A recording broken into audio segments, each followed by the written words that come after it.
আসসালামু আলাইকুম প্রিয় ভাই ও বোনেরা, আপনারা সবাই কেমন আছেন? আশা করি আল্লাহর অশেষ রহমতে ভালোই আছেন। আজকে আমি ভেন্ডি রান্না করব।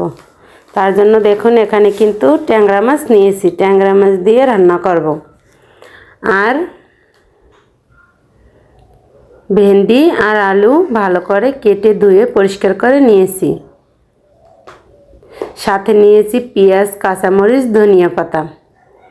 তাই চলুন দেখাই কিভাবে রান্না করব ভেন্ডি। এখানে আমি একটা ফ্রাই প্যানে তেল গরম করতে দিয়ে মাছের ভিতরে লবণ, হলুদের গুঁড়া, মরিচের গুঁড়া দিয়ে মাখিয়ে মাছগুলো এখন কিন্তু ভেজে নিব। সবগুলো মাছ দিয়ে দিয়েছি, এক সাইড হয়ে গিয়েছে মাছের। এখন আমি মাছগুলো উল্টিয়ে দেব। মাছগুলো উল্টে পাল্টে কিন্তু দোনো পাশ ভালো করে ভেজে নিয়েছি।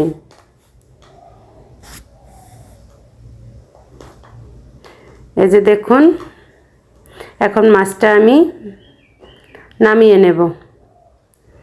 অনেক ভাই বোনরা আছেন ভিডিওটি দেখেন কিন্তু একটা লাইক দিতে ভুলে যান। প্লিজ একটা লাইক দিয়ে ভিডিওটি কন্টিনিউ করবেন।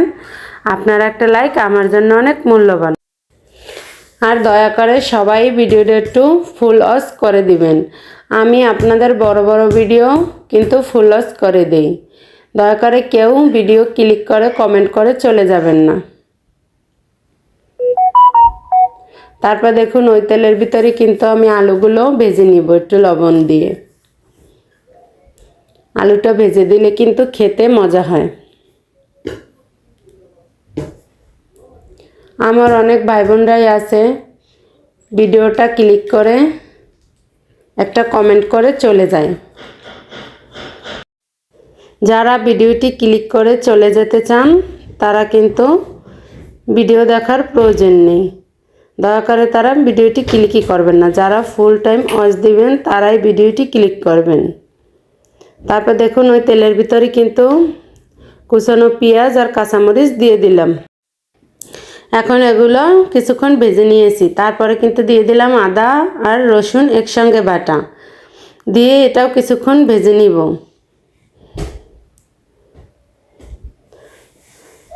তারপর এখানে দিয়ে দেব স্বাদ মতন লবণ।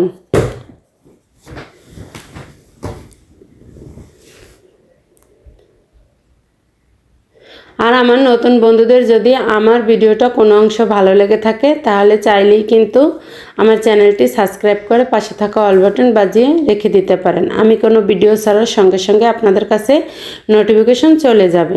আপনারা আপনাদের সময় সুযোগ মতন দেখে নিতে পারবেন। তারপর দেখুন এখানে কিন্তু দিয়ে দিলাম হলুদের গুঁড়া, মরিচের গুঁড়া। কিছুক্ষণ তেলে ভেজে কিন্তু পানি দিয়ে দিব। যে মাছ মাখিয়েছিলাম ওই পাতিলটা ধুয়ে পানিটা দিয়ে দেব। এটা দিয়ে কিন্তু ভালো করে কষিয়ে নেব। আর আমার অনেক ভাই বোনরা আছে আমার ভিডিওটি ফুল ওয়াচ করে, তাদেরকে অন্তরের অন্তঃস্থল থেকে অসংখ্য অসংখ্য ভালোবাসা ও অনেক অনেক দোয়া। তারপর দেখুন মশলাটা যখন কষানো হয়ে গিয়েছে ওর ভিতরে কিন্তু আলু কষাতে দিয়ে দিয়েছি। আলুটা ভালো করে কষিয়ে নিব। তারপরে কিন্তু ভেন্ডিটা দিয়ে দেব। দেখতেই পাচ্ছেন যে ভেন্ডিটা আমি কিভাবে কেটে নিয়েছি। ভেন্ডিটা দিয়ে দেব। আর অবশ্যই ভেন্ডি আগে ধুয়ে নেবেন, তাহলে কিন্তু আর লোট লোট হবে না। আগে ধুয়ে পানি ঝরিয়ে নিতে হবে। এখন আমি এটাও কিছুক্ষণ কষিয়ে নেব। কষিয়ে নিয়ে এখানে পরিমাণ মতন পানি দিয়ে দেবো। আমি কিন্তু এটা একদম ভাজা ভাজা করব, তার জন্য কিন্তু পানিটা বেশি দিব না। আর আপনারা যদি ঝোল খেতে চান সেই পর্যায়ে কিন্তু ওরকমের ঝোল দিতে হবে। আমি শুধু সিদ্ধ হওয়ার জন্য ঝোল ব্যবহার করব, ঝোল দেব। ঝোলগুলো দিয়ে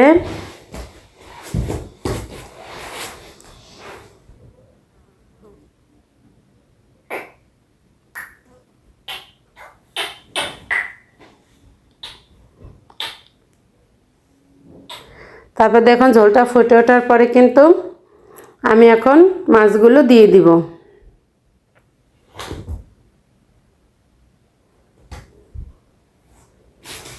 আর আমার অনেক নতুন বন্ধু যুক্ত হয়েছে। অবশ্যই 24 ঘন্টা অপেক্ষা করতে হবে। 24 ঘন্টা পর আমি আপনাদেরকে ব্যাক দিব। 24 ঘন্টার আগে আমি যদি আপনাদেরকে ব্যাক দিই তাহলে কিন্তু ইউটিউব আপনার সাবস্ক্রাইবও কেটে নিয়ে যাবে, আমার সাবস্ক্রাইবও কেটে নিয়ে যাবে। তার জন্য অবশ্যই 24 ঘন্টা অপেক্ষা করতে হবে। তারপর দেখুন মাছগুলো দিয়ে দিলাম। এখন কিন্তু আমি কিছুক্ষণ রান্না করে নিয়েছি। এখন আমি এখানে ধনিয়া পাতা দিয়ে দেব। এখানে কিন্তু এটা বিলাতি ধনিয়া পাতা নিয়েছি। ধনিয়া পাতাটা ভালো করে ধুয়ে কুচিয়ে নিয়েছি। এই ধনিয়া পাতাটার কিন্তু প্রচুর ঘ্রাণ। দেখুন রান্নাটা কিন্তু হয়ে গিয়েছে। এটা খেতে কিন্তু দারুণ মজা ছিল। আবার দেখা হবে নতুন আর একটা রান্নার ভিডিও নিয়ে। ততক্ষণ সবাই সুস্থ থাকুন, ভালো থাকুন। সকলের পরিবারের জন্য দোয়া ও ভালোবাসা রেখে আল্লাহ হাফেজ।